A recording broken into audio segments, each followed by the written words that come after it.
Hello everyone, myself mister Daya Sahu. अभी मैं लेकर आया हूँ आप लोगों के लिए दूरी और विस्थापन। ये छोटा टॉपिक है लेकिन बहुत महत्वपूर्ण टॉपिक है। तो चलिए इसको डिस्टेंस और डिस्प्लेसमेंट बोलते हैं। तो पहले हम लोग पढ़ते हैं दूरी, डिस्टेंस। नाम से स्पष्ट है, दिए गए समय अंतराल में वस्तु के द्वारा तय की गए पथ की लंबाई को क्या कहेंगे? दूरी कहेंगे। पथ की लंबाई को ही दूरी कहते हैं। जैसे ये है मेरा घर और ये है मंदिर, तो मैं घर से मंदिर जाने के लिए ये वाले पथ का मैं इस्तेमाल कर रहा हूँ। तो ये पथ का जो भी लंबाई होगा यहाँ से यहाँ तक जाने के लिए, यही इसका कहलाएगा दूरी। यही क्या कहलाएगा? दूरी। दूरी सदैव धनात्मक होती है।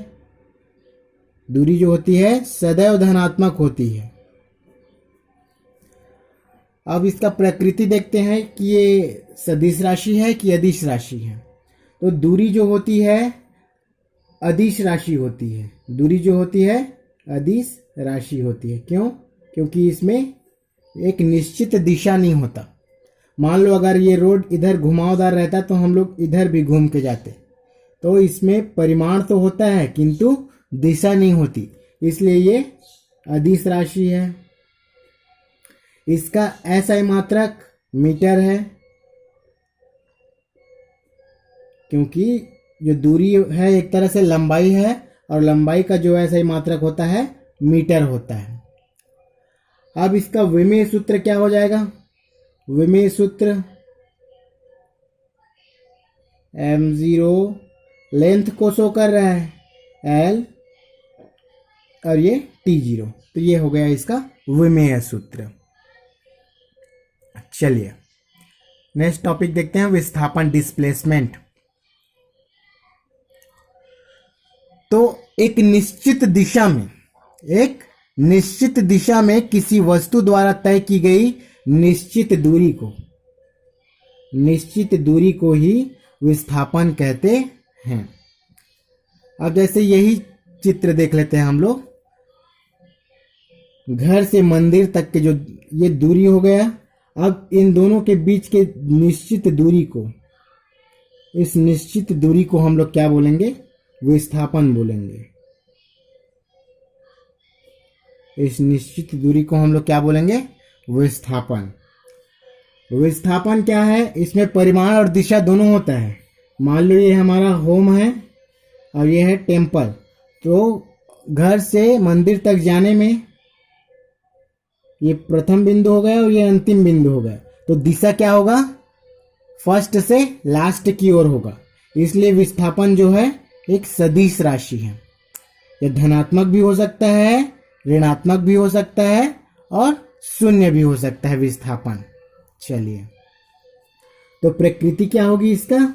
सदिश राशि।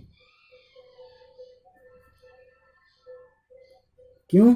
क्योंकि इसमें परिमाण के साथ साथ दिशा भी होती है। दिशा दोनों होती है। और दिशा क्या होती है? प्रथम बिंदु से अंतिम बिंदु की ओर। SI मात्रक इसका भी मीटर ही हो जाएगा। क्यों मीटर होगा? क्योंकि यह भी एक तरह से लंबाई को शो कर रहा है। विमेय सूत्र सेम हो जाएगा। विमेय सूत्र भी m0 L T0। अब देखिए दूरी व विस्थापन में अंतर। इतना सारा चीज मैं आप लोगों को बताया हूं, आप लोग अंतर डिस्क्राइब कर सकते हो, शो कर सकते हो। पहला अंतर क्या हो जाएगा? एक तो पहला अंतर हो जाएगा आपका परिभाषा। दोनों का परिभाषा हो जाएगा पहला अंतर।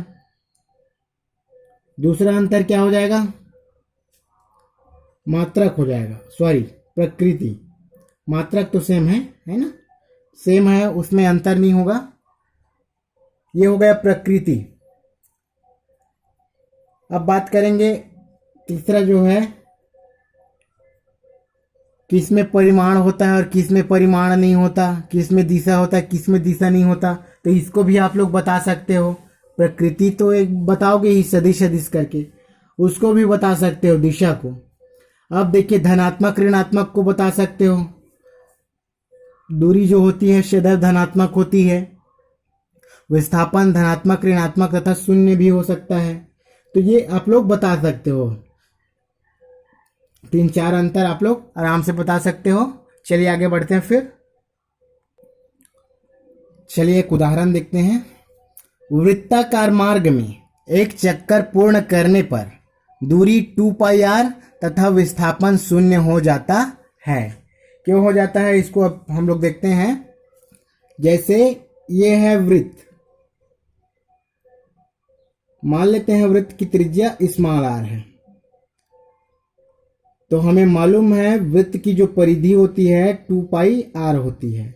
यहाँ पर है बिंदु A, अब यहीं से ये मोशन स्टार्ट कर रहे हैं गति, तो ये दूरी तय करते हुए पथ की लंबाई तय करते हुए यहाँ पर वापस आएंगे तो वृत्त की जो परिधि होती है 2πr हो जाएगी और यही जो हो जाएगा दूरी हो जाएगा।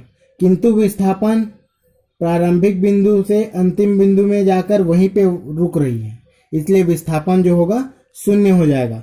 विस्थापन प्रारंभिक बिंदु और अंतिम बिंदु पर डिपेंड करता है, अंतिम बिंदु माइनस प्रारंभिक बिंदु होता है विस्थापन बराबर अंतिम बिंदु माइनस प्रारंभिक बिंदु, ए लास्ट माइनस ए इनिशियल या फाइनल बोल सकते हो, तो ये 0 मिलेगा हमें।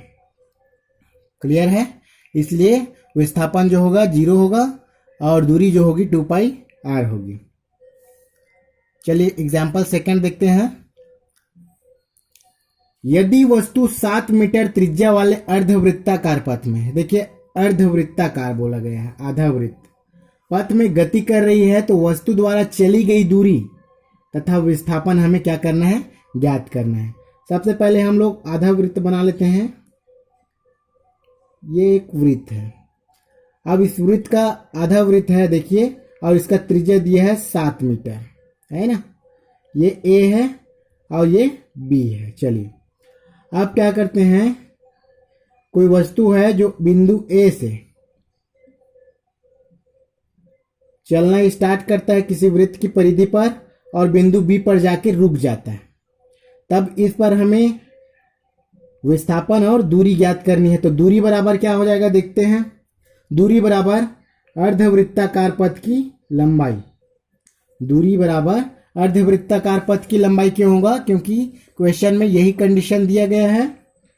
तो वृत्त की परिधि का आधा हो जाएगा, आधा वृत्त, तो 1/2 इंटू वृत्त की परिधि, वृत्त की परिधि 2πr होता है, तो 2 से 2 खत्म, पाई का जो मान होता है 22/7 होता है और r का मान जो है त्रिज्या बराबर 7 मीटर दिया है, तो 7 से 7 खत्म, 22 मीटर बच जाएगा। ये दूरी का मान होगा, ये है आपका आंसर। अब देखिए विस्थापन है, तो विस्थापन प्रारंभिक बिंदु से अंतिम बिंदु, प्रारंभिक बिंदु से अंतिम बिंदु, तो यहाँ पे यह एक वृत्त का व्यास है, वृत्त का व्यास बराबर 2 गुणित त्रिज्या, 2 गुणित त्रिज्या, तो त्रिज्या का मान है 7 मीटर, तो 7 दूनी 14 मीटर, यह हो गया हमारा विस्थापन। चलिए एक छोटा सा और आप लोगों को एग्जांपल बता के एक्सप्लेन कर देता हूं। चलिए उदाहरण तीसरा देख लेते हैं। इसमें एक त्रिभुज दिया गया है, त्रिभुज ABC। अब क्या बोला गया है, देखिए भुजा AB का मान 5 सेंटीमीटर, भुजा BC का मान 3 सेंटीमीटर और भुजा AC का मान 4 सेंटीमीटर दिया गया है। प्रश्न ये है A से C तक की दूरी, A से C तक पहुंचने में दूरी तथा विस्थापन को हमें ज्ञात करना है, बताना है। चलिए तो देखिए A से C तक जाने में हमें कितना दूरी तय करना पड़ रहा है, AC इज इक्वल टू, इसको हम लोग लेते हैं दूरी AB धन BC, डायरेक्शन हमारा इधर है ना, डायरेक्शन देखिए इधर है, तो AB का मान है 5 सेंटीमीटर धन BC का मान है 3 सेंटीमीटर, टोटल हो जाएगा 8 सेंटीमीटर। तो दूरी बराबर हमें क्या मिला, 8 सेंटीमीटर। ये हो गया हमारा आंसर दूरी के लिए। अब देखिए हमें विस्थापन भी ज्ञात करना है, तो विस्थापन क्या होता है, दो बिंदुओं के बीच की निश्चित दूरी, तो ए और सी के बीच में हमें ज्ञात करना है, तो ये वाला पथ पर हमें निर्भर नहीं करना है, डायरेक्ट हमें दो बिंदुओं के बीच की दूरी ज्ञात करनी है, प्रथम बिंदु से अंतिम बिंदु की ओर इसकी दिशा होगी। तो विस्थापन बराबर क्या हो जाएगा, विस्थापन बराबर ए सी, सॉरी ये दूरी है, ए सी नहीं लिख सकते यहाँ पे। तो विस्थापन बराबर ए सी, और ए सी का जो मान है 4 सेंटीमीटर, यह है आपका आंसर। तो क्लियर है दूरी और विस्थापन। चलिए सबके माता पिता के चरणों में नमन। Thank you everyone, thank you.